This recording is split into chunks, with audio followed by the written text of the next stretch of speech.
बड़ी खबर बताते चले आपको, जहां 8.86 एकड़ जमीन फर्जीवाड़ा से जुड़ा मनी लॉन्ड्रिंग का मामला सामने आया है। मुख्यमंत्री हेमंत सोरेन की डिस्चार्ज पिटीशन पर 8 जून को आएगा फैसला। साथ ही पीएमएलए की विशेष कोर्ट सुनाएगा अपना फैसला।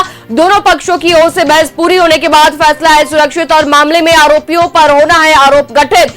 5 दिसंबर 2025 को याचिका दाखिल कर हेमंत सोरेन ने आरोप मुक्त करने की लगाई है गुहार। तो बड़ी खबर इस वक्त की, जहां बताते चले कि मामले में आरोपियों पर होना है आरोप गठित।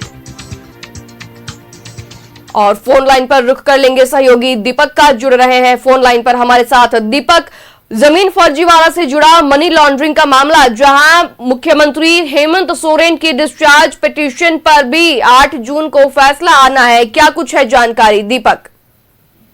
जी बिल्कुल, देखिए बड़गाई अंचल के अधीन 8 एकड़ 86 डिसमिल जमीन की फर्जीवाड़ा से जुड़ा मनी लॉन्ड्रिंग का यह मामला है और मुख्यमंत्री हेमंत सोरेन इस मामले में आरोपी है। तो मुख्यमंत्री हेमंत सोरेन के द्वारा 5 दिसंबर 2025 को डिस्चार्ज पिटीशन फाइल किया गया था और खुद पर लगे आरोप को मुक्त कराने की आग्रह कोर्ट से किया गया था। और उस याचिका पर कई तिथियों पर सुनवाई हुई, लंबी बहस हुई।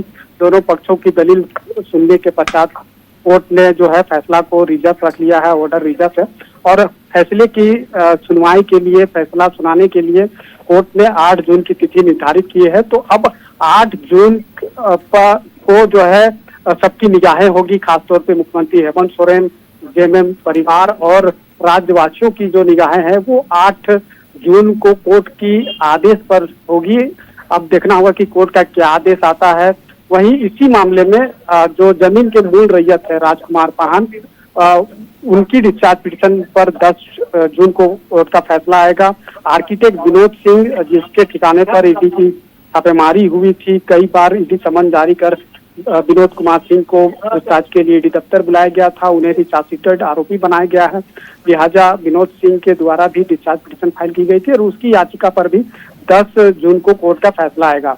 तो सबसे महत्वपूर्ण यही है कि जिस तरीके से जमीन फर्जीवाड़ा मामले को लेकर ईडी की जो कार्रवाई हुई थी, कई अलग अलग समय पीरियड पर जो है छापेमारी की गई थी और कई लोगों को गिरफ्तार किया गया था। मुख्यमंत्री हेमंत सोरेन की गिरफ्तारी 31 जनवरी 2024 को ईडी के द्वारा पूछताछ के बाद गिरफ्तार किया गया था और मुख्यमंत्री हेमंत सोरेन को पूछताछ के लिए कई बार जो है ईडी ने समन जारी किया था। एक के बाद एक 10 समन जारी किया गया था।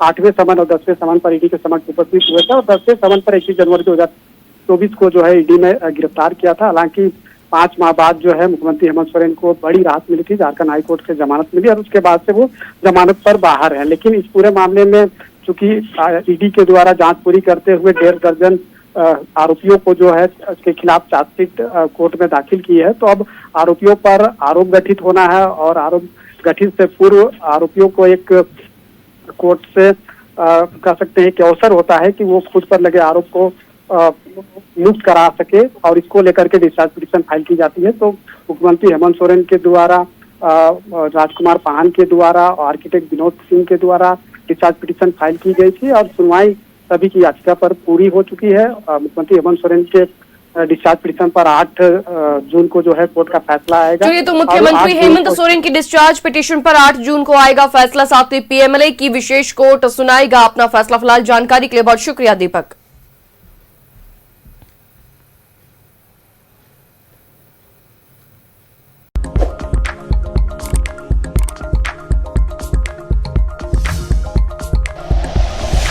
Like and share videos, subscribe करें हमारा चैनल और प्रेस करें बेल आइकॉन।